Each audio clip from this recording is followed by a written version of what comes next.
ইব্রাহিম আলাইহিস সালাম বলে, ও আমার রব, এই প্রতিমাগুলো, এই মূর্তিগুলো অধিকাংশ মানুষকে পথচ্যুত করে ফেলছে, পথভ্রষ্ট করে ফেলছে।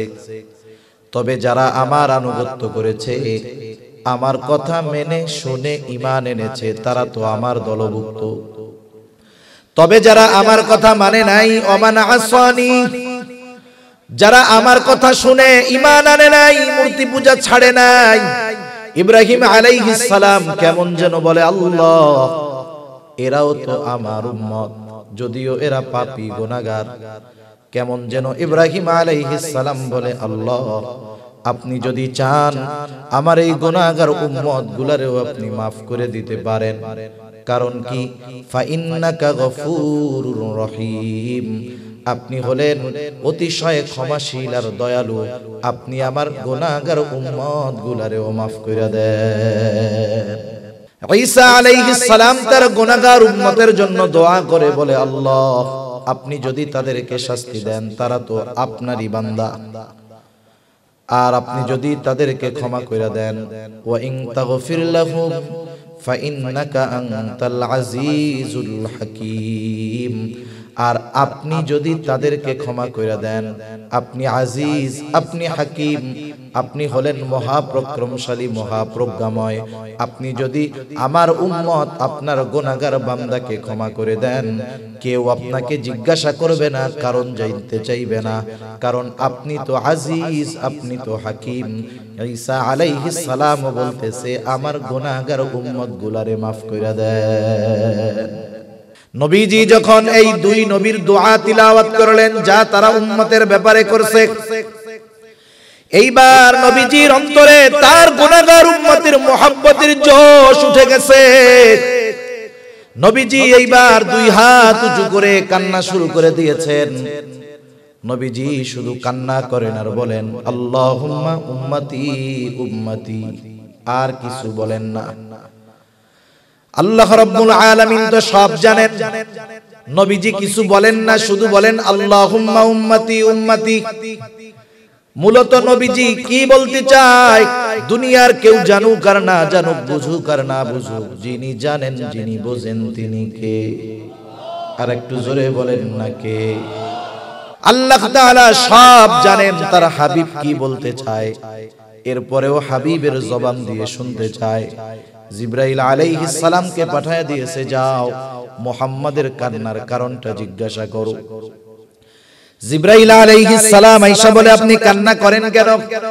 যদিও আপনার কান্নার কারণ আপনার মালিক জানে, রব জানে, এরপরেও তিনি জানতে চান কেন আপনি কান্না করেন। নবীজি এবার সব কথা প্রাণ ভইরা খুইলা জিবরাইলের কাছে বইলা দিলেন। অনেক সময় বিষয়টা এমন হয়, বাপের সাথে সন্তানের সম্পর্ক যত ভালো হোক, কিছু বিষয় আছে ওই কথাগুলা মন খুইলা বাবার কাছে বলা যায় না। জিবরাইল আলাইহিস সালাতু ওয়াস সালাম সব কথা গিয়ে আল্লাহ তাআলার কাছে বললেন, আপনার হাবিবের কান্নার কারণ হলো তার উম্মতের মাগফিরাত, তার উম্মতের নাজাত, এই জন্য তিনি কান্না করেন। আল্লাহ তাআলা বলে, জিবরাইল যাও আমার হাবিব মুহাম্মদকে গিয়ে জানায় দাও, আমি অচিরেই তাকে তার উম্মতের ব্যাপারে সন্তুষ্ট করব, আমি তাকে তার উম্মতের ব্যাপারে অসন্তুষ্ট করব না। লাকাদ মান্নাল্লাহু আলাল মুমিনিনা ইয বা'আসা ফীহিম রাসূলাম মিন আনফুসিহিম। আল্লাহ রাব্বুল আলামিন বলেন, মুমিনদের উপর আল্লাহ তাআলার বিশেষ অনুগ্রহ যে তিনি তাদের মধ্য থেকে তাদের জন্য একজন রাসূল প্রেরণ করেছেন। রাসূল আকরাম সাল্লাল্লাহু আলাইহি ওয়াসাল্লাম হলেন মুমিনদের জন্য আল্লাহ তাআলার পক্ষ থেকে স্পেশাল এক অনুগ্রহ। তবে আমার আপনার নবী গোটা সৃষ্টি জগতের জন্য রহমত। আমরা যখন নামাজ পড়ি, ইমামের পেছনে যখন পড়ি, ইমামের কেরাত, মুসল্লির কেরাত, যখন নিজে পড়ি, সূরা ফাতিহা পড়ি, সূরা ফাতিহার শুরুতেই আমরা পড়ি, বলি আলহামদুলিল্লাহি রাব্বিল আলামিন। আমরা বলি সকল প্রশংসা আল্লাহর জন্য, যিনি হলেন জগৎ সমূহের প্রতিপালক, জগৎ সমূহের রব, রব্বুল আলামিন। সেই রব্বুল আলামিন আমার আপনার নবীজির ব্যাপারে ঘোষণা দিচ্ছেন, জানায়া দিচ্ছেন, ওয়ামা আরসালনাকা ইল্লা রাহমাতাল লিল আলামিন। আল্লাহ তাআলা বলেন, আমি আপনাকে জগৎ সমূহের জন্য রহমত হিসাবে প্রেরণ করেছি। তাহলে আল্লাহ তাআলা হলেন রব্বুল আলামিন, আমার আপনার নবীজি হলেন রহমাতুল লিল আলামিন। এর দ্বারা মূল বিষয়টা দাঁড়ালো আল্লাহ তাআলা তার রবুবিয়তের বিস্তার যতদূর পর্যন্ত ছড়িয়েছেন, আমার আপনার নবীজিকে আল্লাহ তাআলা ততদূর পর্যন্ত রহমত হিসাবে ঘোষণা করেছে। আমার আপনার নবীজির নবুয়তের বিস্তৃতি ততদূর, আল্লাহ তাআলার রবুবিয়তের বিস্তৃতি যতদূর। আল্লাহ তাআলা যেই জায়গার রব, আমার আপনার নবীও সেই জায়গার রহমত। সুবহান। সৃষ্টি জগতের একটা ইঞ্চি জায়গাও বাকি নাই যেই জায়গাতে আল্লাহ তাআলার রবুবিয়ত নাই, আর ওই জায়গাতে আমার আপনার নবীজি রহমত হিসাবে অভিহিত হন নাই। সৃষ্টি জগতে এমন একটা ইঞ্চি জায়গাও নাই। সুবহান। এজন্য কবি অনেক সুন্দর কথা বলেন, রবুবিয়ত খুদা কি হ্যায় জাহাঁ তাক, নবুয়তি মুস্তাফা কি হ্যায় ওহা তাক। আল্লাহ তাআলার রবুবিয়তের বিস্তার যতদূর, আমার আপনার নবীজির নবুয়ত ততদূর, তথা নবীজি গোটা সৃষ্টি জগতের জন্য রহমত। ইবনে কাসির রাহমাতুল্লাহি আলাইহি সহ ইমাম তাবারি রাহমাতুল্লাহি আলাইহি তাফসীরের মধ্যে লেখেন, যদিও রাসূলুল্লাহ সাল্লাল্লাহু আলাইহি ওয়াসাল্লাম মুমিনদের জন্য স্পেশাল অনুগ্রহ, তবে তিনি তো রহমাতুল লিল আলামিন। এই জন্য গোটা সৃষ্টি জগতের সব সৃষ্টি নবীজি রহমত হওয়ার সুবিধা তারা ভোগ করেছে। শুধু তাই না, কাফেররাও আমার আপনার নবীজি রহমত হওয়ার সুবিধা তারাও ভোগ করেছে। আবু জেহেল কাট্টা একজন কাফের। আবু জেহেল একদিন নবীজির সামনে এসে আল্লাহ তাআলার কাছে দোয়া করতেছে। এখন কথা হইল, আবু জেহেল কেন দোয়া করে? বিষয় হলো, মক্কার কাফের যারা ছিল এরা যদিও শিরকের সাথে জড়িত ছিল, কিন্তু এরা আল্লাহ তাআলার অস্তিত্বে বিশ্বাসী ছিল। আল্লাহ তাআলাকে তারা বিশ্বাস করত, এ কথা আমার নয়, স্বয়ং আল্লাহ তাআলাই কোরআনুল কারীমের মধ্যে বলেন, ওয়ালা ইন সাআলতাহুম মান খালাকাস সামাওয়াতি ওয়াল আরদা লায়াকুলুন্নাল্লাহ। আল্লাহ রাব্বুল আলামিন বলেন, আপনি যদি মক্কার মুশরিকদেরকে জিজ্ঞাসা করেন, মান খালাকাস সামাওয়াতি ওয়াল আরদ, আসমান এবং জমিনের স্রষ্টা কে? মক্কার মুশরিকদেরকে যদি আপনি এই প্রশ্ন করেন, তারা তাদের দেব দেবীদের কথা বলবে না, লাত মানাত উজ্জার কথা বলবে না। আল্লাহ তাআলা দুইটা তাকিদ যোগ করে বলেন, লা ইয়াকুলুন্নাল্লাহ, অবশ্যই অবশ্যই মক্কার মুশরিকেরা বলবে আসমান জমিনের স্রষ্টা হলেন আল্লাহ। আরো আয়াত আছে, আমি বলতে গেলে আলোচনা লম্বা হয়ে যাবে। তারা যে আল্লাহ তাআলাকে স্রষ্টা হিসাবে বিশ্বাস করে, এ সাক্ষ্য দুনিয়ার কেউ দেয় নাই, দিবেন কে? আল্লাহ। তবে এরা এমন কিছু শিরকের সাথে জড়িত ছিল যেগুলোর মাধ্যমে ঈমান ধ্বংস হয়ে যায়, এজন্য ওরা অনন্তকাল জাহান্নামে। আবু জেহেল আল্লাহ তাআলার কাছে দোয়া করে, বলে, আল্লাহ, সত্যই যদি আপনি এই কোরআন মুহাম্মাদের উপরে নাজিল করে থাকেন, তাইলে আমাদের উপরে পাথর বর্ষণ করেন, নাইলে যন্ত্রণাদায়ক শাস্তি দেন। আবু জেহেল দোয়া করতেছে। আবু জেহেল তো আল্লাহ তাআলাকে মানে, বিশ্বাস করে। শুধু তাই না, নবীজি সাল্লাল্লাহু আলাইহি ওয়াসাল্লাম এক হাদিসের মধ্যে বলেন, আবু জেহেল আল্লাহ তাআলার কাছে দোয়া করেছে এবং আবু জেহেলের দোয়া ও আল্লাহ তাআলা কবুল করেছে। বদরের দিন সকাল বেলায়, যেই দিন বদরের যুদ্ধ হবে সকাল বেলায়, আবু জেহেল আল্লাহ তাআলার কাছে সকাল বেলা ওইটা দোয়া করে বলে, আল্লাহ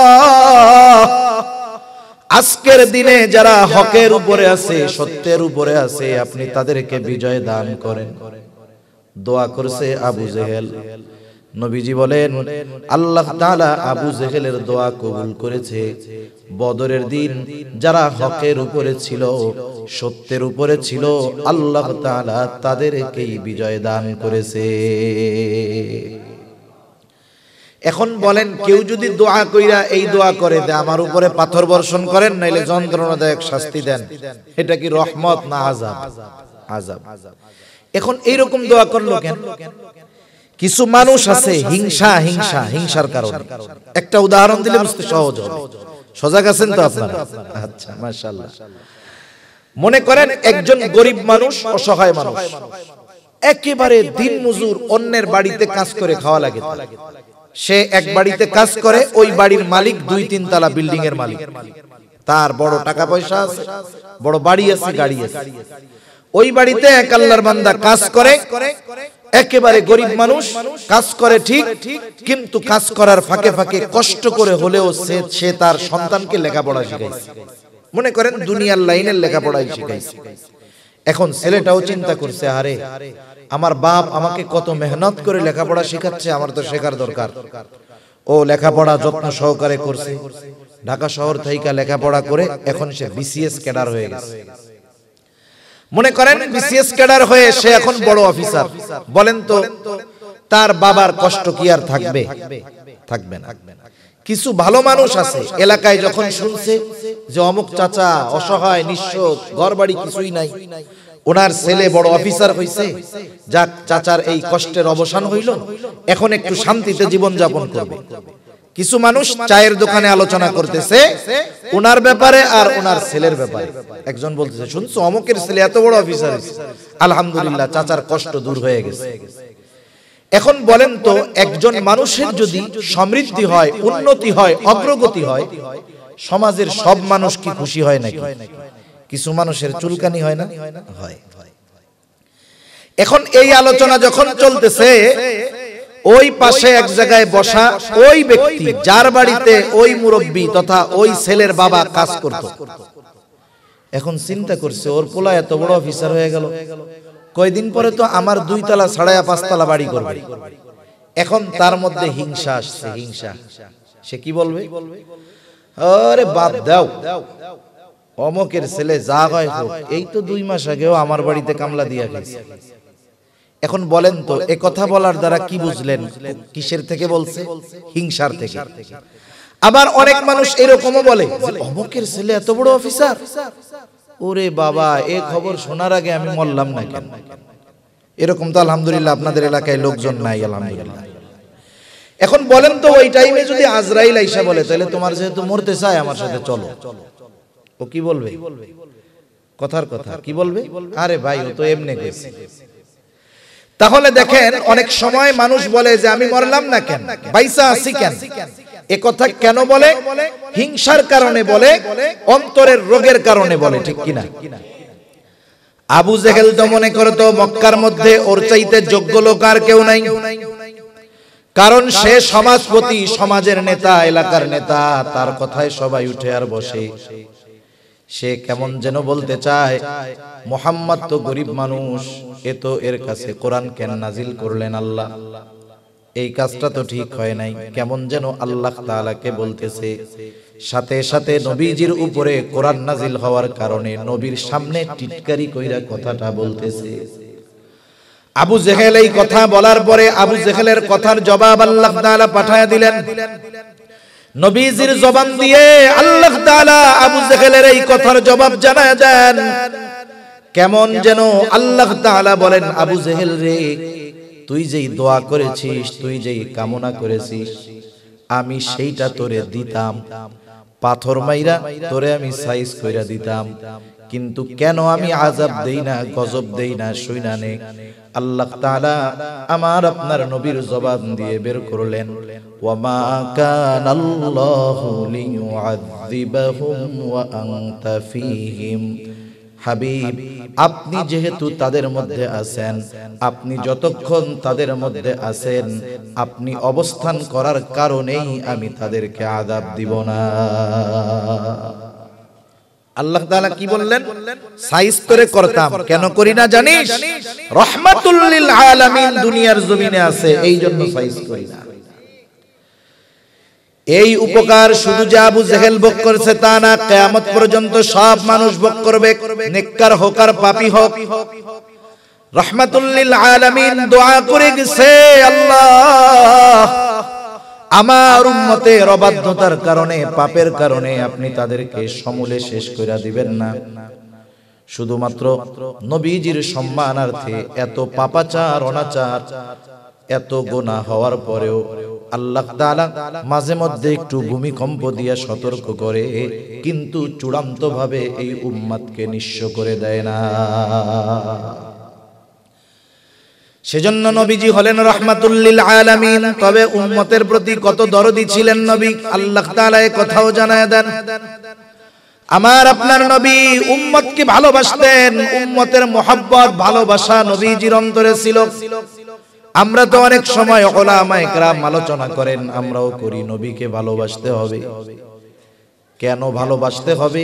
এর কিছু যৌক্তিক কারণও আছে, হাদিস কোরআনেও আছে। স্বাভাবিক বিষয়, একটা মানুষ যদি আমার আপনার জন্য সর্বোচ্চ দরদি হয়, আমার আপনার জন্য যদি সে জীবন দিতে প্রস্তুত থাকে, বলেন তো আমিও তাকে জীবন দিয়ে মোহাব্বত করব কি করব না? এটা যুক্তি বলে। নবীজি আমাদেরকে মোহাব্বত করে দেন, কত মোহাব্বত করে দেন।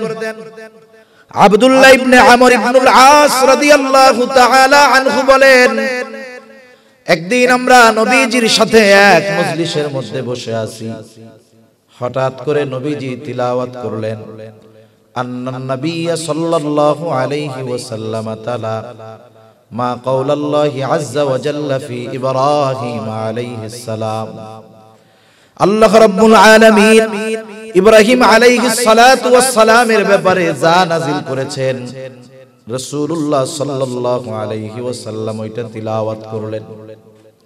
কি নাযিল করেছে? আল্লাহ ইব্রাহিম আলাইহিস সালাম তার উম্মতের জন্য আল্লাহ তাআলার কাছে দোয়া করেছে, গুনাহগার উম্মতের মাগফিরাত কামনা করে দোয়া করেছে। আল্লাহ তাআলা ওই দোয়ার খবর কোরআনুল কারীমের মধ্যে আমাদের জানায়া দিয়েছে। প্রত্যেকটা নবী তার উম্মতকে ভালোবাসে। উম্মত গুনাহগার হোক আর নেককার হোক, ঈমানদার হোক আর বেঈমান হোক, নবী তার উম্মতকে ভালোবাসে। সব নবী চায় তার সব উম্মত নাজাত পাক, জান্নাতি হয়ে যাক। বরং অনেক সময় পাপীগুলার ব্যাপারে চিন্তিত বেশি থাকে। যেমন মনে করেন এক লোকের 5টা ছেলে, 5টা ছেলের মধ্যে 4 ছেলেই দিনদার, মুত্তাকি, পরহেজগার, একজন খারাপ। ওই 4 জন একসাথে যত ভালো, একজন ওই 4 জনের চাইতে বেশি খারাপ।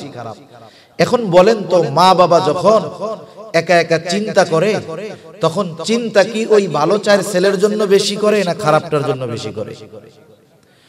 বলেন তো, আল্লাহ তাআলার কাছে যখন দোয়া করে, নেককার 4 সন্তানের জন্য বেশি দোয়া করে নাকি বদকারটার জন্য করে?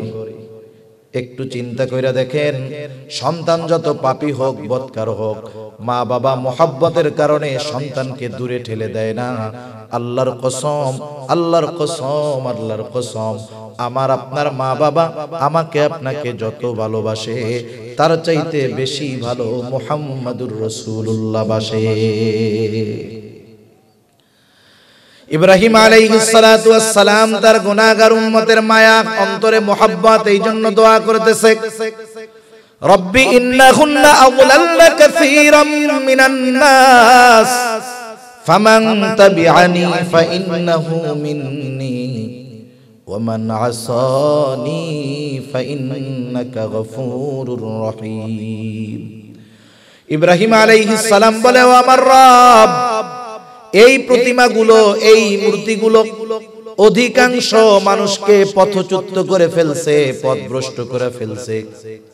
তবে যারা আমার আনুগত্য করেছে, আমার কথা মেনে শুনে ঈমান এনেছে, তারা তো আমার দলভুক্ত। তবে যারা আমার কথা মানে নাই, ওমান আসানি, যারা আমার কথা শুনে ঈমান আনে নাই, মূর্তি পূজা ছাড়ে নাই, ইব্রাহিম আলাইহিস সালাম কেমন যেন বলে, আল্লাহ, এরাও তো আমার উম্মত, যদিও এরা পাপী গুনাহগার। কেমন যেন ইব্রাহিম আলাইহিস সালাম বলে, আল্লাহ, আপনি যদি চান আমার এই গুনাহগার উম্মত গুলারেও আপনি মাফ করে দিতে পারেন। কারণ কি? ফাইন্নাকা গফুরুর রহিম, আপনি হলেন অতিশয় ক্ষমাশীল আর দয়ালু, আপনি আমার গুনাহগার উম্মত গুলারেও মাফ করে দেন। দোয়া করছে ইব্রাহিম আলাইহিস সালাম, ইন তুআযিবুহুম ফাইন্নাহুম ইবাদুক। ঈসা আলাইহিস সালাম তার গুনাহগার উম্মতের জন্য দোয়া করে বলে, আল্লাহ, আপনি যদি তাদেরকে শাস্তি দেন, তারা তো আপনারই বান্দা, আর আপনি যদি তাদেরকে ক্ষমা করে দেন, ওয়া ইন তাগফির লাহুম ফাইন্নাকা আনতাল আজিজুল হাকীম, আর আপনি যদি তাদেরকে ক্ষমা করে দেন, আপনি আজিজ, আপনি হাকিম, আপনি হলেন মহাপরাক্রমশালী, মহাপ্রজ্ঞাময়। আপনি যদি আমার উম্মত, আপনার গুনাহগার বান্দাকে ক্ষমা করে দেন, কেউ আপনাকে জিজ্ঞাসা করবে না, কারণ জানতে চাইবে না, কারণ আপনি তো আজিজ, আপনি তো হাকিম। ঈসা আলাইহিস সালাম বলতেছে, আমার গুনাহগার উম্মত গুলারে মাফ করে দেন। অনেক সময় অনেক কথা আমাদের মনে থাকে না, আরেকজনের ওই বিষয়টা করতে দেখলে, বলতে দেখলে তখন নিজের মনে পড়ে যায়, হয় না এরকম? অনেক সময় মনে করেন আপনি একটা জিনিস করবেন, মনে নাই, কথার কথা বাসার থেকে বলছে, মোবাইলে 100 টাকা ভরে দিয়ে বাজারে আসছেন, আর মনে নাই, ভুলে গেছে। হঠাৎ দেখতেছেন আরেকজন সামনে ওই টাকা রিসার্চের দোকানে টাকা রিসার্চ করতেছে, আরে মনে পড়ে গেছে, আমারও তো বাসার থেকে ভরতে বলছিল। নবীজি যখন এই দুই নবীর দোয়া তিলাওয়াত করলেন, যা তারা উম্মতের ব্যাপারে করছে, এইবার নবীজির অন্তরে তার গুনাহগার উম্মতের মুহাব্বতের জোশ উঠে গেছে। নবীজি এইবার দুই হাত উঁচু করে কান্না শুরু করে দিয়েছেন। নবীজি শুধু কান্না করেন আর বলেন, আল্লাহুম্মা উম্মতি উম্মতি, আর কিছু বলেন না। আল্লাহ রাব্বুল আলামিন তো সব জানেন, নবীজি কিছু বলেন না, শুধু বলেন আল্লাহুম্মা উম্মতি উম্মতি। মূলত নবীজি কি বলতে চায়, দুনিয়ার কেউ জানুক আর না জানুক, বুঝুক আর না বুঝুক, যিনি জানেন, যিনি বোঝেন, তিনি কে? আর একটু জোরে বলেন না কে? আর একটা উদাহরণ দিলে বুঝতে সহজ হবে। মনে করেন বৃহস্পতিবার বিকাল বেলা আপনাদের সন্তান নাতিপোতা, ছোট ভাই ব্রাদার মাদ্রাসায় পড়ে না, ছোট ছোট বাচ্চা হেফজখানায় পড়ে, মক্তবে পড়ে, মাদ্রাসায় আবাসিক থাকে, বাসা মনে করেন এখান থেকে 1.5-2-5 কিলোমিটার দূরে। এখন এই ছোট বাচ্চাটা বৃহস্পতিবার আসরের পরে হুজুরের সামনে আইসা বইসা খালি কান্না করতেছে, কিছু কয় না। বলেন তো, যাদের সন্তান মাদ্রাসায় আছে, ছোট্ট একটা বাচ্চা যদি বৃহস্পতিবার আসরের পরে হুজুরের সামনে বইসা কান্না করে, কিছুই বলা লাগবে না। বলেন তো, ওই বাচ্চার কান্নার কারণ হুজুর বুঝবে কি বুঝবে না? কেন কান্না করে? মূলত সে বাসায় যাইতে চায়, হুজুর বুঝে। এরপরেও বলে, কেন কান্না করো বলো? পোলা আরো কান্না বাড়ায়। একটু পরে বলে, যতই কান্না করো লাভ হবে না, কেন কান্না করতেছো আগে এটা তোমারে বলতে হবে। এইবার ওই ছোট বাচ্চাটা যখন বলে, হুজুর আমার মার জন্য পেট পুড়তেছে, বুক পুড়তেছে, পরাণ পুড়তেছে, আমি একটু বাসায় যাবো, ছুটি দেন। এইবার হুজুর একটা হাসি দিয়া বলে, ঠিক আছে যাও, আগামীকাল সন্ধ্যার আগে আবার মাদ্রাসায় চলে আসবা। তাহলে দেখেন হুজুর কারণ বুঝার পরেও ছাত্রর মুখ দিয়ে কেন শুনতে চায়? এটা হলো উস্তাদ ছাত্রের একটা মহব্বতের বহিঃপ্রকাশ। আল্লাহ তাআলা সব জানেন তার হাবিব কি বলতে চায়, এরপরেও হাবিবের জবান দিয়ে শুনতে চায়। জিবরাইল আলাইহিস সালামকে পাঠায় দিয়েছে, যাও মুহাম্মাদের কান্নার কারণটা জিজ্ঞাসা করো। জিবরাইল আলাইহিস সালাম আয়েশা বলে, আপনি কান্না করেন কেন? যদিও আপনার কান্নার কারণ আপনার মালিক জানে, রব জানে, এরপরেও তিনি জানতে চান কেন আপনি কান্না করেন। নবীজি এবার সব কথা প্রাণ ভইরা খুইলা জিবরাইলের কাছে বইলা দিলেন। অনেক সময় বিষয়টা এমন হয়, বাপের সাথে সন্তানের সম্পর্ক যত ভালো হোক, কিছু বিষয় আছে ওই কথাগুলা মন খুইলা বাবার কাছে বলা যায় না। বলায় কারে দিয়া? দুলাভাইরে দিয়া বলায়, বোনরে দিয়া বলায়। যদিও সে বাপরে বলতে পারে, বাপও তারে ভালোবাসে, সেও বাপকে ভালোবাসে, কিন্তু কিছু কথা আছে বাবার কাছে মন খুলে বলা যায় না, বা প্রাণ খুলে বলা যায়, ইজি ভাবে বলা যায়। জিবরাইল আলাইহিস সালাম তো নবীজির কাছে 26,000 বারের উপরে আসছে, সুবহানাল্লাহ বলেন। এতবার আসছে, তার সাথে একটা গহীন সম্পর্ক হয়ে গেছে। আর আল্লাহ তাআলার সাথে জিবরাইল আলাইহিস সালামের সম্পর্ক ভালো, নবীজিরও সম্পর্ক ভালো। এরপরেও যেহেতু নবীজি কিছু বলেন না, জিবরাইল আলাইহিস সালামের মাধ্যমেই আল্লাহ তাআলার কাছে জানাইলেন যে এই বিষয়, যদিও আল্লাহ সব জানে। জিবরাইল আলাইহিস সালাতু ওয়াস সালাম সব কথা গিয়ে আল্লাহ তাআলার কাছে বললেন, আপনার হাবিবের কান্নার কারণ হলো তার উম্মতের মাগফিরাত, তার উম্মতের নাজাত, এই জন্য তিনি কান্না করেন। আল্লাহ তাআলা বলে, জিবরাইল যাও আমার হাবিব মুহাম্মদকে গিয়ে জানায় দাও, আমি অচিরেই তাকে তার উম্মতের ব্যাপারে সন্তুষ্ট করব, আমি তাকে তার উম্মতের ব্যাপারে অসন্তুষ্ট করব না। রাসূলুল্লাহ সাল্লাল্লাহু আলাইহি ওয়াসাল্লাম এই জন্য সুযোগ পাইলেই আল্লাহ তাআলার কাছে উম্মতের কথা বলতেন, উম্মতের ব্যাপারে ফিকিরে থাকতেন, উম্মতের কল্যাণের চিন্তা নবীজি করতেন। শুধু তাই না, নবীজি তার উম্মতের প্রতি এত দয়া, এত মায়া ছিল, ওই উম্মত তার প্রতি সর্বোচ্চ ধৃষ্টতা প্রদর্শনের পরেও, তাকে রক্তাক্ত করার পরেও নবীজি তার ওই উম্মতের ব্যাপারে একটুও বদদোয়া দেন নাই। নবীজি যখন মক্কা থেকে তায়েফের উদ্দেশ্যে গেলেন দ্বীনি দাওয়াত দেওয়ার জন্য, তায়েফের মানুষও নবীজিকে বুঝলো না, তারাও নবীজির গায়ে পাথর মারা শুরু করলো। দলে দলে নবীজির গায়ে পাথর মেরে তারা রক্তাক্ত বানায় ফেললো। বড় এবং ধারালো পাথর তারা নবীজির গায়ে মেরেছে। আয়েশা সিদ্দিকা রাদিয়াল্লাহু তাআলা আনহা একদিন নবীজির গায়ে দাগ দেখে জিজ্ঞাসা করেন, ইয়া রাসূলুল্লাহ, আপনার কি কখনো বসন্ত হয়েছিল নাকি? নবীজি বলেন, না, আমার কখনো বসন্ত হয় নাই। তাইলে আপনার পিঠে এই দাগগুলো কিসের? নবীজি বললেন, আয়েশা, আমি দ্বীনের দাওয়াত দেওয়ার জন্য তায়েফে গিয়েছিলাম। তায়েফের মানুষ আমার কথা বুঝে নাই, আমার কথা শুনে নাই, না বুঝে তারা আমাকে পাথর নিক্ষেপ করে রক্তাক্ত করেছিল। আয়েশা রে, এই দাগগুলো হলো তায়েফের মানুষের নিক্ষিপ্ত ওই পাথরের দাগ। কি পরিমাণ রক্তাক্ত হয়েছেন নবীজি! তায়েফের মানুষেরা নবীজিকে পাথর মারতো, গা বেয়ে বেয়ে রক্ত পড়তো। নবীজি জমিনের উপরে পড়ে যাইতেন, আবার উঠতেন, আবার দাওয়াত দিতেন। হযরত যায়েদ রাদিয়াল্লাহু তাআলা আনহু নবীজির সাথে ছিলেন, একা কুলায় পারেন না, ঠেকায় পারেন না। পুরা পোশাক রক্তাক্ত হয়ে গেছে, গা দিয়ে রক্ত বেয়ে বেয়ে পড়ে নবীজির জুতার মধ্যে রক্ত ঢুকে গেছে। ওই রক্ত শুকায়া জুতা নবীজির পায়ের সাথে আটকে গিয়েছে। কি পরিমাণ রক্ত নবীজির দেহ দিয়ে বের হয়েছে! পড়ন্ত বিকালে নবীজি এক আঙ্গুর বাগানের পাশে গিয়ে একটু বিশ্রাম নিচ্ছেন। কারণ আমরা অনেক সময় যারা রক্ত দান করেছি, রক্ত ডোনেট করেছি, তারা জানবো রক্ত দিতে গেছি 150 গ্রাম, সর্বোচ্চ 200 গ্রাম রক্ত শরীর থেকে বের করে, এতেই কতজন অজ্ঞান হয়ে পড়ে যায়। নবীজির গা দিয়ে অনেক রক্ত পড়ছে, নবীজি ক্লান্ত, একটু বিশ্রাম নিচ্ছেন। ইতিমধ্যে জিবরাইল আলাইহিস সালাতু ওয়াস সালাম হাজির।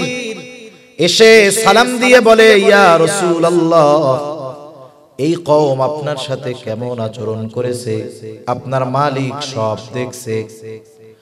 আজকে আমার সাথে নতুন একজনকে পাঠানো হয়েছে, যেই ফেরেশতা ইতিপূর্বে আপনার কাছে আসে নাই। নবীজি বলেন, এইবার ওই নতুন ফেরেশতা আমার কাছে এসে সালাম দেওয়ার পরে বলতেছে, ইয়া রাসূলুল্লাহ, আপনার কওম আপনার সাথে কেমন আচরণ করেছে আপনার মালিক সব দেখছে। তিনি আমাকে আপনার নিকটে পাঠিয়েছেন আপনার আদেশ পালন করার জন্য, আপনি যা বলবেন তাই মানার জন্য। আপনি যদি আমাকে আদেশ দেন, নির্দেশ দেন, যেই সম্প্রদায় আপনার সাথে এমন আচরণ করেছে, আপনি যদি আমাকে নির্দেশ দেন, দুই পাহাড় দিয়ে তাদেরকে এমন ভাবে পিষে দেওয়া হবে, ওইখানে যে একটা জনবসতি ছিল তার কোনো অস্তিত্ব থাকবে না। একটু চিন্তা কইরা দেখেন আমরা কতটা প্রতিশোধ পরায়ণ। 10 বছর আগে কেউ যদি আমাদের দিকে একটু চোখ গরম করে তাকায় থাকে, 10 বছর পরে যদি আমি পাওয়ার পাই, ক্ষমতা পাই, আমি চিন্তা করি 10 বছর আগে যে আমার দিকে চোখ গরম করে তাকাইছে তার চোখটাই তুইলা দিমু। ঠিক কিনা বলেন? কিন্তু নবীজি এমনটাও বলেন নাই যে হালকা পাতলা দিয়া একটু শায়েস্তা কইরা দাও, বরং নবীজি কি বললেন চিন্তা কইরা দেখেন। কেন তিনি রাহমাতুল লিল আলামিন, কেন অন্তরের মধ্যে উম্মতের মায়া, উম্মতের মোহাব্বত ভরা। নবীজি একটু আরাম করতেছিলেন, ফেরেশতা ওই কথা বলার পরে নবীজি একটু সোজা হয়ে বসলেন। কেমন যেন নবীজি বলতেছেন, শোনো, তুমি তো আমাকে বলতেছো আদেশ দেন দুই পাহাড় দিয়ে তাদেরকে পিষে দেই, তবে শোনো তাদের ব্যাপারে আমার বক্তব্য কি। নবীজি বললেন, বাল আরজু আন ইয়াখরুজাল্লাহু মিন আসলাবিহিম মান ইয়াবুদুল্লাহা ওয়াহদাহু ওয়া লা ইউশরিকু বিহি শাইআ। নবীজি বলেন, শোনো, দুই পাহাড় দিয়ে পিষে হত্যা করা নয়, নিশ্চিহ্ন করা নয়, বরং আমি আল্লাহ তাআলার কাছে তাদের ব্যাপারে এই আশা পোষণ করি যে আল্লাহ রাব্বুল আলামিন এই মানুষগুলোর মধ্য থেকে এমন এক প্রজন্ম বের করবে, এমন এক জাতি বের করবে যারা এক আল্লাহর ইবাদত করবে, তার সাথে কারো শরীক করবে না। উম্মতের প্রতি নবীজির মহব্বত কত, ভালোবাসা কত। যাই হোক, অনেক রাত হয়ে যাচ্ছে। এখন বলেন, কিছু বিষয় আছে আমরা দেখি না, জানি না, কিন্তু আমাদেরকে এমন ব্যক্তি জানান যে ওই ব্যক্তির বিশ্বস্ততার কারণে তার কথা আমরা মাইনা নেই। মনে করেন আজ থেকে 25-30 বছর আগে মোবাইল ছিল না, ওই সময় দেখা কথা বলার চিন্তা করা এটাও তো অসম্ভব ছিল। অনেক সময় এমন হইতো যে একজন বিবাহ করছে, বিবাহ করে 1 বছর বাড়িতে ছিল, এরপরে আবার প্রবাসে চলে গেছে। প্রবাসে যখন গেছে তার স্ত্রী সন্তান সম্ভবা, সে সন্তানের মুখ দেখে বিদেশের বাড়িতে যাইতে পারে। একটানা 10 বছর বিদেশের বাড়িতে থাকছে। এর মধ্যে সন্তানও বাবাকে দেখে নাই, বাবাও সন্তানকে দেখে নাই। চিঠির মাধ্যমে যোগাযোগ, কথাও বলার সুযোগ নাই। বলেন তো 10 বছর পরে ওই লোক যখন প্রবাস থেকে আসে, দেখার পরে কি তার সন্তান তাকে চিনবে? চিনবে না। কিন্তু যখনই মা বলবে এই যে তোমার আব্বা, এক লাফ দিয়া কোলে উঠে যাবে। ঠিক কিনা বলেন? যাচাই বাছাই করবে না যে আসলে আমার আব্বা কিনা, একটু টেস্ট করার দরকার, বোঝার দরকার। মার কথায় বিশ্বাস করে যাকে চিনে নাই, দেখে নাই, কথা হয় নাই, তাকে তার বাবা বলে স্বীকৃতি দিতে, স্বীকার করতে একটুও দ্বিধাদ্বন্দ্বের মধ্যে সে পড়ে না। ঠিক কিনা বলে? নবীজি যে আমাদেরকে ভালোবাসেন এ কথা দুনিয়ার কেউ বলেন নাই। নবীজি যে আমাদের ভালোবাসেন এ কথার সাক্ষ্য দিয়েছেন আল্লাহ। কে একটু জোরে বলে? উম্মতের প্রতি নবীজির দরদ, মায়া, মহব্বত, ভালোবাসা কত, এ সাক্ষ্য দিয়েছেন আল্লাহ। আর একটা কথা মনে আসলো তাই বলি। নবীজি যখন উম্মতের মাঝে দাওয়াত দিতেন, বিশেষ করে মক্কার কাফেররা যখন নবীজির দাওয়াত মানে নাই, বরং উল্টা আরো বিরোধিতা করেছে, নবীজি কষ্ট পাইছেন অনেক। কারণ একজন অপরিচিত মানুষকে একটা কথা বললে যদি বিশ্বাস না করে এক ব্যাপার, কিন্তু যাদের মধ্যে নবীজির 40টা বছর পার হয়েছে, যেই মানুষগুলো নবীজিকে আল আমিন উপাধি দিয়েছে, যেই মানুষগুলোই নবীজিকে as-সাদিক উপাধি দিয়েছে, ওই মানুষগুলোই যখন নবীজির কথা বিশ্বাস করে নাই, মেনে নেয় নাই, বলেন তো নবীজির কষ্ট বেশি লেগেছে নাকি কম লেগেছে? একটা কথা সাধারণভাবে কেউ বিশ্বাস না করলে আমার কিছু আসে যায় না, কিন্তু ওই কথাটা যদি আমার আপনার বাবা মা কাছের মানুষ অবিশ্বাস করে, উল্টা অবিশ্বাস করে আর বলে এসব বাদ দে তো, ফালতু কথা। আপনি বলতেছেন সত্য কথা, তাদের উপকারের কথা, তারা বলে ফালতু কথা। অন্য কেউ বললে যেমন যেমন, যদি কাছের মানুষগুলো এইরকম করে, তাহলে কষ্ট বেশি লাগবে না কম লাগবে? টেনশনে খাওয়া দাওয়া বন্ধ হয়ে যাবে। নবীজিরও খাওয়া দাওয়া বন্ধ হয়ে গেছে, চিন্তায় যে আরে এরা তো সব আমার কাছের মানুষ, কিন্তু এরা আমার কথা বিশ্বাস করে না কেন, কথা মেনে নেয় না কেন? এরাই তো আমাকে সত্যবাদী উপাধি দিয়েছে, এরাই তো আমাকে আল আমিন বিশ্বস্ত উপাধি দিয়েছে, এরাই আমার কথা এখন মানে না। নবীজির অন্তরে কষ্ট, পেরেশানি। খাওয়া দাওয়া কমায় দিয়েছে, পেরেশানিতে খাওয়া দাওয়া কমছে, শারীরিকভাবে দুর্বল হয়ে গেছে। কতটা অসুস্থ হয়েছেন, সে অসুস্থতার কথা আল্লাহ তাআলা বলেন, লাআল্লাকা বাখিউন নাফসাকা আলা আথারিহিম ইল্লাম ইউমিনু বিহাদাল হাদিসি আসাফা। এরা আপনার কথাগুলো মেনে না নেওয়ার কারণে, আপনার কথা মেনে ঈমান না আনার কারণে আপনি নিজেকে নিজে মৃত্যু মুখে ঠেলে দিচ্ছেন। তাহলে উম্মতের চিন্তায় নবীজি কতটা বিভোর ছিলেন যে উম্মত ঈমান না আনার কারণে অসুস্থ হয়ে যাইবে। ওই নবী উম্মতের প্রতি কেমন দরদি, এই ঘোষণা দিচ্ছেন আল্লাহ। সে কথাই আল্লাহ তাআলা বলেন, লাকাদ জাআকুম রাসূলুম মিন আনফুসিকুম আজিজুন আলাইহি মা আনিতুম হারিসুন আলাইকুম বিল মুমিনিনা রাউফুর রহিম। আল্লাহ তাআলা বলেন, তোমাদের মধ্য থেকে তোমাদের জন্য এমন একজন রাসূলের আগমন ঘটেছে, আজিজুন আলাইহি মা আনিতুম, তোমরা যেই বিষয়গুলোয় কষ্ট পাও সেটাও তাকে কষ্ট দেয়। তার মানে উম্মত যেই বিষয়টাতে কষ্ট পায়, নবীজিও সেই বিষয়টাতে কষ্ট পায়। যেই কারণে উম্মত কষ্ট পায়, ওই কারণটা নবীজিরও কষ্ট পাওয়ার কারণ হয়ে যায়। এখন কথা হইলো, কষ্ট আমি পাই তাহলে নবী পাই কেন? কথা হইতে পারে। আরেকটা উদাহরণ, কষ্ট হইতেছে না তো আপনাদের? কথা বুঝতেছেন? কারণ নতুন এলাকায় আসতে গেলে খুব ঝামেলা। আমি তো পটুয়াখালী একবার আসছি কিনা অনেক আগে, তাও মনে হয় ওই বরিশালের ব্রিজটা পার হয়ে ওইদিকে এক জায়গায় হবে, তো অনেক আগে। তা এক এলাকায় না আসলে, আন্ডারস্ট্যান্ডিং না হইলে, দেখা কথা না শুনলে অনেক সময় যিনি বলেন তারও ইতস্ত লাগে। যারা শুনেন এই ধরনের কথা শুনে যদি অভ্যস্ত না থাকেন, তাহলে শুনতেও ভালো লাগে না। আমিও আবার মনে করতেছি যে আপনারা কথা বুঝতেছেন কিনা আল্লাহই জানে। তা যাই হোক, দেখেন তো একজনের সন্তান আছে, 3 বছরের এক বাচ্চা। বাচ্চার প্রচন্ড জ্বর, থার্মোমিটারের 108 পার হয়ে গেছে, 104 পার হয়ে গেছে। বাচ্চা যন্ত্রণায়, জ্বরে, কষ্টে থরথর করে কাঁপতেছে। বলেন তো, বাচ্চা জ্বরে অসুস্থ কাঁপতেছে, এই সময় তার মা বাবার কেমন লাগে? কেমন লাগে বলেন?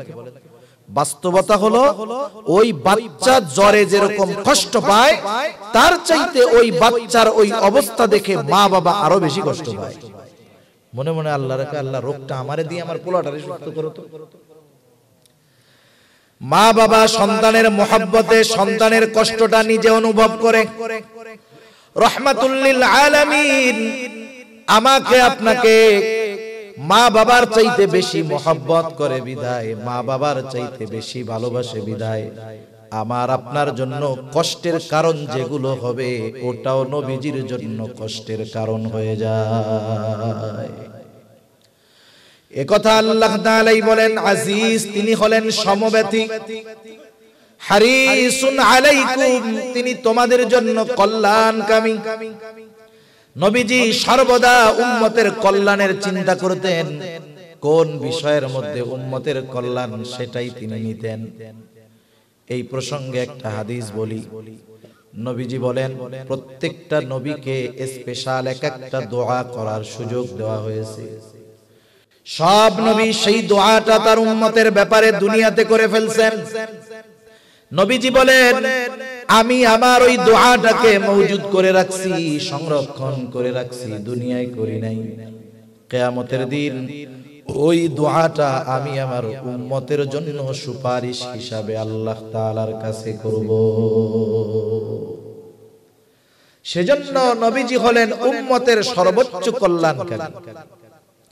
স্পেশাল ভাবে মুমিনদের জন্য বিল মুমিনিনা রাউফুর রহিম। আল্লাহ তাআলা বলতেছেন, ওই নবী তার মুমিন উম্মতের জন্য হলেন রাউফ, ওই মুমিন উম্মতের জন্য হলেন রহিম। নবীর ব্যাপারে বলতেছে আল্লাহ। আপনারা জানেন, হয়তো জেনে থাকবেন।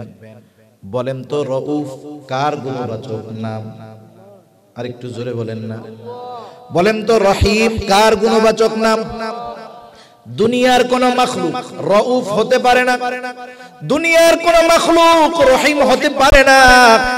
অথচ আমার আপনার নবী আমাকে আপনাকে কত ভালোবাসে, এটা বোঝানোর জন্য আল্লাহ তাআলা স্বয়ং তার নিজের গুণবাচক নাম নবীজির শানে ব্যবহার করে বলতেছেন, শোনো, এই নবী হলেন তোমাদের জন্য অতি সদয় এবং পরম দয়ালু।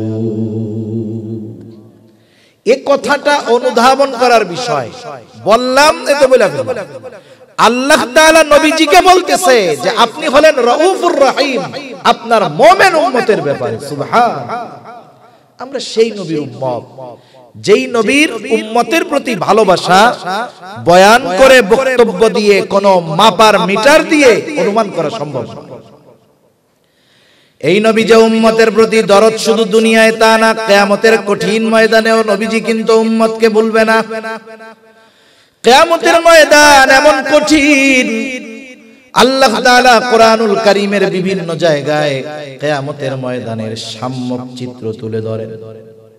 সূরা আবাসার মধ্যে আল্লাহ তাআলা বলেন, ইয়াউমা ইয়াফিরুল মারউ মিন আখিহি ওয়া উম্মিহি ওয়া আবিহি ওয়া সাহিবাতিহি ওয়া বানিহি লিকুল্লি ইমরিইম মিনহুম ইয়াউমা ইযিন শা'নুন ইউগনি। দুনিয়ার মুসিবতে সন্তান যদি পড়ে, মা জীবন দিয়ে সন্তানকে মুসিবত থেকে বাঁচায়। কিন্তু পরকালের মুসিবত এমন মুসিবত, সেই দিন ভাই ভাইয়ের থেকে পলায়ন করবে, পিতামাতার থেকে মানুষ পলায়ন করবে, স্ত্রী সন্তানদের থেকে পলায়ন করবে। অথচ এই দুনিয়ায় যত ক্লান্তি তার দেহে থাকুক না কেন, যত পরিশ্রম করে দুর্বল হয়ে যাক না কেন, যখন সন্তানের চেহারার দিকে তাকায় সব কষ্ট মুহূর্তের মধ্যে সে ভুলে যায়। কিন্তু কিয়ামতের দিন ওই সন্তানের থেকে পালায়া থাকবে। প্রত্যেকটা মানুষ নিজের চিন্তায় বিভোর থাকবে। এমনও হবে, তাফসীরের মধ্যে আসছে, এক লোক আল্লাহ তাআলার কাছে দরখাস্ত করবে, বলবে, আল্লাহ, গোটা দুনিয়ার সব মানুষকে জাহান্নামে দিয়ে হলেও আমাকে মাফ করে আপনি জান্নাত দিয়ে দেন। তার মানে ওই দিন আমার ভাই আমারে চিনবে না। যে স্ত্রী সন্তানের প্রতি এত মহব্বত, মা বাবার সন্তানের প্রতি মহব্বত, ওই মা বাবা স্ত্রী সন্তান কিয়ামতের দিন আমাকে আপনাকে চিনবে না। কিন্তু ওই কঠিন মুসিবতের দিন মুহাম্মাদুর রাসূলুল্লাহ তার গুনাহগার উম্মতকে ভুলবে না। উম্মতের চিন্তায় তিনি পেরেশান থাকবেন। নবীজি বলেন, হাদিসে আসছে, একবার নবীজি দৌড়ে চলে যাবেন হাউজে কাউসারের কাছে দেখার জন্য, না জানি তার কোন উম্মত পানি পান থেকে মাহরুম হয়ে যায় কিনা। আবার দৌড়ে চলে যাবে পুল সিরাতের কাছে, না জানি কোন উম্মত পুল পার হতে ব্যর্থ হয়ে যায় কিনা।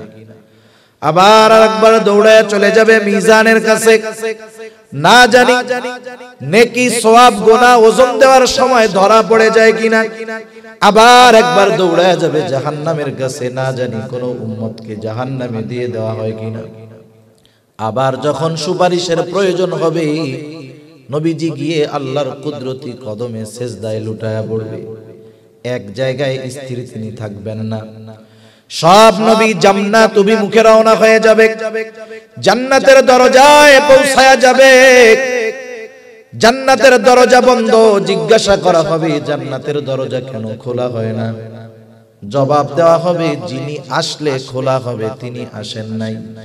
কে তিনি? তিনি হলেন মুহাম্মাদুর রাসূলুল্লাহ। কোথায় তিনি? হাসরের ময়দানে উম্মতের চিন্তায় বিভোর। যতক্ষণ না আল্লাহ তাআলার পক্ষ থেকে যেই উম্মতের যারা পরিমাণ ঈমান আছে ওই উম্মতের ব্যাপারেও যতক্ষণ না ক্ষমার ব্যাপারে নিশ্চয়তা পাবেন ততক্ষণ নবী নিজে জান্নাতে প্রবেশ করবে না। এখন বলেন, যেই নবীর আমাদের প্রতি এত দরদ, সেই নবীকে সর্বোচ্চ ভালোবাসার দরকার আছে না নাই? নবীকে ভালোবাসা এটা হলো মুমিনের ঈমান। কিছু কিছু ভালোবাসা আছে যেই ভালোবাসা কারণে আপ হয়, কারণে ডাউন হয়। বাবার প্রতি সন্তানের ভালোবাসা এটা আপও হইতে পারে, ডাউনও হইতে পারে। বাবা যদি ইমানদার হয় ভালোবাসা বাড়বে, সন্তান যদি ইমানদার হয় ভালোবাসা বাড়বে। সন্তান যদি বেঈমান হয়, নবী বিদ্বেষী হয়, কোরআন বিদ্বেষী হয়, বলেন তো ভালোবাসা থাকবে না যাবে? কিন্তু নবীর প্রতি উম্মতের ভালোবাসা, উম্মতের ভালোবাসা নবীর প্রতি এটা কখনো ডাউন হবে না, এটা শুধু বাড়তেই থাকবে। এ ভালোবাসার সম্পৃক্ততা ঈমানের সাথে। এজন্য নবীজিও বলেন, লা ইউমিনু আহাদুকুম হাত্তা আকুনা আহাব্বা ইলাইহি মিন ওয়ালিদিহি ওয়া ওয়ালাদিহি ওয়ান নাসি আজমাইন। নবীজি বলেন, তোমাদের মধ্যে কেউ ততক্ষণ পর্যন্ত মুমিন হতে পারবে না যে যতক্ষণ না তার পিতা মাতা সন্তান সন্ততি এক কথায় সকলের চাইতে আমি নবীকে বেশি ভালো না বাসবে। 5টা মিনিটের মধ্যে আমি শেষ করে দিব ইনশাআল্লাহ। নবীজিকে ভালোবাসতে হবে, এটা আমল নয়, এই আমলটা ঈমানের সাথে সম্পৃক্ত। আমলের বিষয় হলো নফল ইবাদত, বেশি করলে সওয়াব, না করলে গুনাহ নেই। কিন্তু নবীজির ভালোবাসার ক্ষেত্রে ডাউন করার সুযোগ আছে নাকি শুধু বাড়াইতে হবে? যেই ভালোবাসা ঈমানের সাথে সম্পৃক্ত সেই ভালোবাসা নবীকে বাসতে হবে। কিন্তু নবীরই তো আমরা সামনে পাই নাই, কেমনে ভালোবাসবো? আবু বকর সামনে পাইছে, নিজের সব সম্পদ আইনা নবীজির খেদমতে দিয়া দিছে। তালহা নবীজিকে সামনে পাইছে, উহুদের ময়দানে নিজের বুকটাকে নবীর মোহাব্বতে ডাল বানায়া দিছে। আমরা তো নবীকে সামনে পাই নাই, নবীকে আমরা কেমনে ভালোবাসবো? উম্মতের এই চিন্তা দূর করার জন্য নবী নিজেকে ভালোবাসার পদ্ধতি আমাদের বলে দিয়েছে। ওই পদ্ধতি অনুযায়ী নবীজিকে ভালোবাসতে হবে। নবীজিকে ভালোবাসার পদ্ধতি, নবীজি বলেন, মান আহাব্বা সুন্নতি ফাকাদ আহাব্বানি ওয়া মান আহাব্বানি কানা মাই ফিল জান্নাহ। নবীজি বলেন, যে আমার সুন্নাতকে ভালোবাসলো সে আমি নবীকে ভালোবাসলো, আর আমি নবীকে যে ভালোবাসলো সে আমি নবীর সাথে জান্নাতে থাকবে। নবীর সাথে জান্নাতে থাকতে হইলে জান্নাতে যাওয়া লাগবে, ঠিক কিনা বলেন? নবীজি আর হাদিসের মধ্যে বলেন, কুল্লু উম্মতি ইয়াদখুলুনাল জান্নাতা ইল্লা মান আবা। নবীজি বলেন, আমার সব উম্মত জান্নাতে প্রবেশ করবে, আবা উম্মত ছাড়া। জিজ্ঞাসা করা হলো, ইয়া রাসূলুল্লাহ, আবা উম্মত কারা? নবীজি বললেন, যারা আমার আনুগত্য করবে, আমার অনুসরণ করবে তারা জান্নাতে যাবে, আর যারা আমার আনুগত্য করবে না তারা আবা উম্মত, তাদের ঠিকানা হবে জাহান্নাম।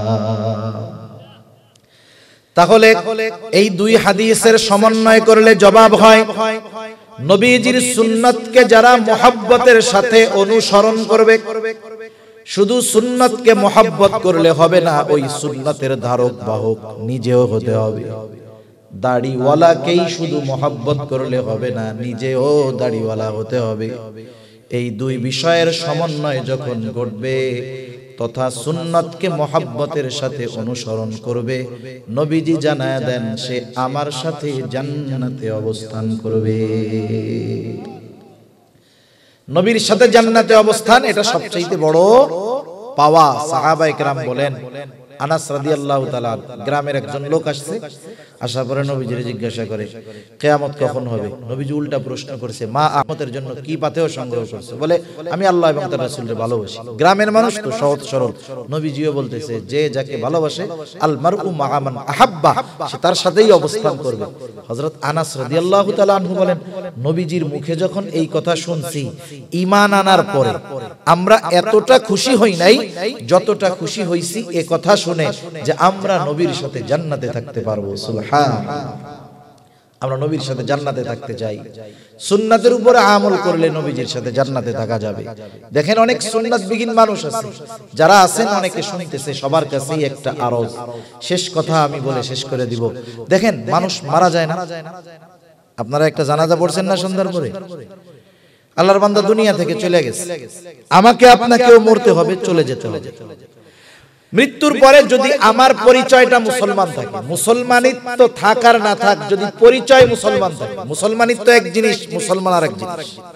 সার্টিফিকেটে লেখা নামে মুসলমান। আমাদের বাংলাদেশে অনেক নাস্তিক আছে, ইসলাম বিদ্বেষী, মুসলমানের ঘরে জন্ম নিছে, নাম মুসলমান। আমি কারো নাম বলি নাই বা বলাটা পছন্দ করি না। অনেকে যদি ওটা জরুরি হয় তখন তো বলার দরকার। এখন বলতে গেলে সামগ্রিকভাবে অনেকের নাম আসে। এখন বলেন তো, ওই লোকটা যখন মারা গেছে, কথার কথা যে মইরা গেছে একটাই কই, হুমায়ুন আজাদ একজন লেখক ছিল, ঢাকা ভার্সিটির একজন প্রফেসর ছিলেন বাংলা বিভাগের সম্ভবত। এই বেটা একজন নাস্তিক, স্বঘোষিত নাস্তিক। ওই বেটা যখন মারা গেছে, নাম হুমায়ুন আজাদ না? কত সুন্দর নাম না? সার্টিফিকেট বা সবকিছুর মধ্যে মুসলমান। ওর তো গোসল দিছে, কাফন পরাইছে, ওর কিন্তু জানাজাও দিছে, আবার কবরেও রাখছে। এখন আমি আপনি মারা গেলে পরে ও তো এই কাজগুলোই করবে নাকি? যদি পরিচয় মুসলমান থাকে কাজটা করবে, মুসলমানিত্ব থাকার না।